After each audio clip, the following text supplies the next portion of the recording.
They say that when you die, your soul doesn't simply vanish. It travels. It journeys through the vast halls of the Duat, the Egyptian underworld, until it reaches a silent chamber, a place of ultimate truth.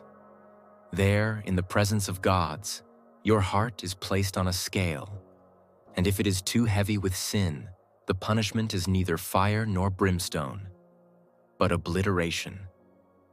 And the one who carries out that sentence, she waits patiently, always watching. Her name is Ammit. Ammit, also known as Ammit or Ahemait, is one of the most fearsome and fascinating creatures in ancient Egyptian mythology. But she is not a goddess, nor is she truly a demon. She exists beyond those categories, a force of judgment and consequence. Her name means the Devourer, or she who swallows the dead. And her form is no accident. She combines the three most dangerous animals known to the ancient Egyptians: the crocodile, the lion, and the hippopotamus.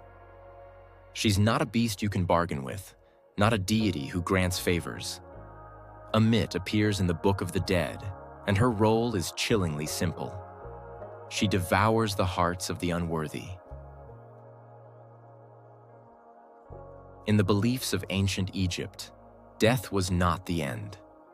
The soul moved forward into a final test, the weighing of the heart. The heart was believed to hold all your memories, your decisions, your guilt, your love, your truth. It was placed on one side of a scale. On the other, the feather of Ma'at, the embodiment of cosmic balance and truth. If your heart was lighter than the feather, you were pure. You were allowed to pass into Aru, the field of reeds, an eternal paradise.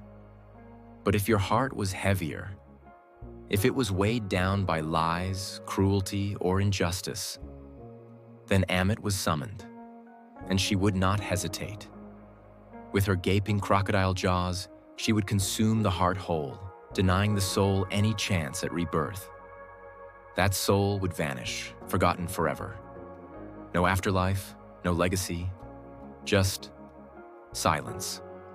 Unlike many other mythological creatures, Ammit is not evil. She does not seek chaos, nor does she hunt the living.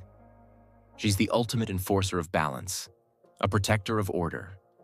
In a world where the soul's weight determined destiny, Ammit served as the final punishment for those who disrupted Ma'at, the divine principle of truth, justice, and harmony. In essence, she's the final consequence. Not torture, not torment, but obliteration. For the ancient Egyptians, to be forgotten, to be erased from memory and from the cycle of life, was the greatest fear of all. That is what made Ammit so terrifying. She didn't just punish, she made you cease to exist. Ammit never worked alone. She was part of a solemn, sacred process, one that involved some of the most powerful deities in the Egyptian pantheon. Anubis, the jackal-headed god of the dead, was the one who led souls to the Hall of Two Truths. He placed the heart on the scale and ensured the weighing was fair. Thoth, the ibis-headed god of knowledge and writing, recorded the outcome. Every word was written with precision. No error was allowed. And then there was Ammit. She waited beside the scale, never moving unless called. She didn't speak. She didn't negotiate. She only acted if the heart failed the test. If Ammit consumed your heart, your soul would suffer the second death. Not punishment, not a fiery underworld, just non-existence. You would never be reborn. You would never reach paradise. You would never even be remembered. The Egyptians believed in the power of names and memory to grant immortality. A name spoken kept the soul alive. But if you failed the scale and were eaten by Ammit, your name would be erased from time. And to the ancient mind, that was the most dreadful fate of all. Though Ammit played such a vital role, she was never worshipped. There were no temples to her name, no festivals in her honor. She had no cult, no priests. Because Ammit was not a deity to love or fear into favor. She was a final barrier.